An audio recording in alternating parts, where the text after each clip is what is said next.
मई 1974 में होंडा वालों ने 2 बंदे जापान से पाकिस्तान भेजे सिर्फ ये चेक करने के लिए पाकिस्तान में किस किस्म की मोटरसाइकिल कामयाब हो सकती है। वो लोग पहले Thailand, Malaysia, Indonesia, Iran, Philippine सब जगहों से घूम घाम के वो लोग यहाँ पे पहुंचे थे और जो कुछ उन्होंने इन सब मुल्कों में देखा वो जापान में कोई सोच भी नहीं सकता था।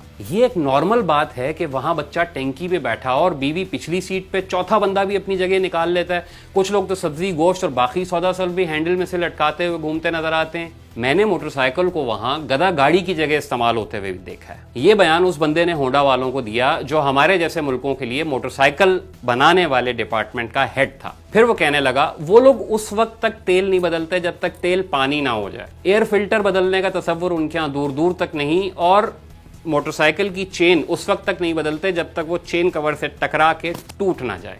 एक के बाद दूसरा, दूसरे के बाद तीसरा, तीसरे के बाद चौथा, हमने लगातार ऐसे मंजर देखे जिनका जापान में कोई तसव्वुर भी नहीं कर सकता।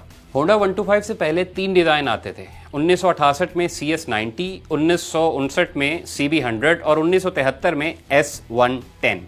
उन सबको बराबर देखभाल चाहिए होती थी, मार नहीं खाते थे और होंडा तरक्की पजीर मुल्कों में अपना शेयर तेजी से गिरता हुआ देख रहा था। जब ये सूरत हाल रिसर्च हेड को बताई गई तो उन्होंने फौरन कहा मुझे एक ग्राफ पेपर, कंपस और कुछ ज्योमेट्री वाली चीजें दो।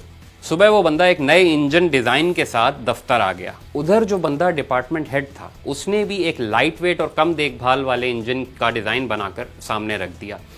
अगली सुबह दोनों डिजाइन का तकाबुल हुआ और उनमें से उसी बंदे का डिजाइन कामयाब हुआ कि जो बंदा पाकिस्तान से होके गया था। वो OHV इंजन था जो होंडा 125 में आज तक चल रहा है। अगला पूरा साल इन 8 पॉइंट्स पर फोकस था होंडा वालों का। इंजन की फ्यूल एवरेज अच्छी हो, इंजन मार खाने वाला हो, डिजाइन मुकम्मल प्रैक्टिकल हो और वही सब चीजें मुमकिन हो जिनके वहां के लोग आदी हैं। पूरी मोटरसाइकिल की देखभाल करना आसान हो, फ्रेम ऐसा हो जो 4 बंदों का वजन और उसके साथ इजाफी वजन भी बर्दाश्त कर सके, पेट्रोल की टंकी ऐसी हो कि बच्चा आराम से बैठ सके, मोटरसाइकिल का रंग और स्टिकर ऐसे हो जो ऑडियंस के लिए अपीलिंग हो, सीट लंबी हो, 2 के बजाय 1 सीट हो। पहले आपने देखा होगा मोटरसाइकिलों में 1 सीट आगे की अलग होती थी, पिछली अलग होती थी, वो ना हो, और पीछे कैरियर भी हो ताकि फालतू सामान रखा जा सके। दिसंबर 1974 में इंजन की फाइनल शक्ल सामने आई और उसे जापानी मिस्त्रियों के सामने रखा गया कि इसे खोलें और इसे दोबारा बंद कर दें। पूरा इंजन खोलने के बाद आधे घंटे में जापानी मिस्त्रियों ने किसी के सिखाए बगैर उसे दोबारा बंद कर दिया। अब एक चीज़ क्लियर थी कि ये मार्केट में जाएगा तो ये कामयाब होगा क्योंकि मिस्त्रियों को किसी के सिखाए बगैर इसकी समझ आ चुकी है। थाईलैंड और बैंकॉक की गर्मियों में मोटरसाइकिल कच्चे रास्तों पर दौड़ाई गई ताकि इंजन के गर्म होने और उसके धूल मिट्टी से ख़राब होने के बारे में भी जांच की जा सके।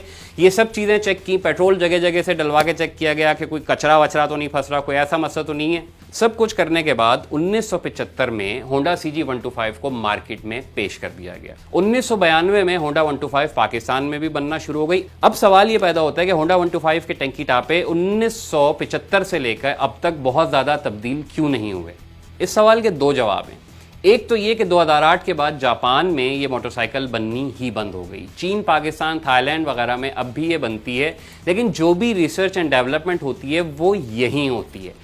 और यहाँ आपके ख्याल में हालात 1974 से अब तक कुछ बदले हुए नजर आते हैं? जो कुछ हमारे यहाँ मोटरसाइकिल से काम अब लिया जाता है उसके दरमियान कोई भी डिज़ाइन में बड़ी तब्दीली जो है वो 125 को एकदम मार्केट में बहुत बड़ी नाकामी से दो चार कर सकती है। दूसरा जवाब ये है कि होंडा 125 एक यूटिलिटी मोटरसाइकिल की कैटेगरी में आती है और यूटिलिटी मोटरसाइकिल का डिज़ाइन दुनिया भर में इसी तरह का होता है।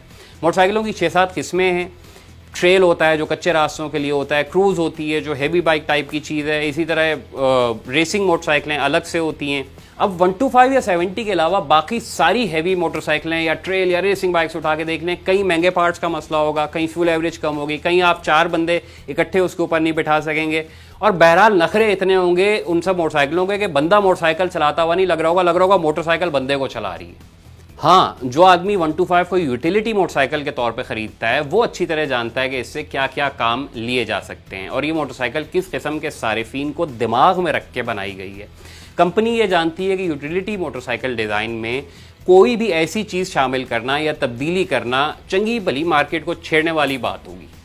कम से कम पुर्जों के साथ ज़्यादा से ज़्यादा वज़न खींचना, सामान रखने की जगह होना, इंजन को कम से कम देखभाल दरकार होना, और एक मोटरसाइकिल पे सारी फैमिली का आना जाना मुमकिन बना लेना, ये सारे पॉइंट पाकिस्तानी मोटरसाइकिल मार्केट में एक आम आदमी की जरूरत होते हैं। जब तक ये जरूरत बाकी है तब तक चाहे वो होंडा हो, चाहे सुजुकी हो, चाहे कोई चीनी यूटिलिटी मोटरसाइकिल हो, उन सब के बुनियादी डिजाइन ऐसे ही रहेंगे।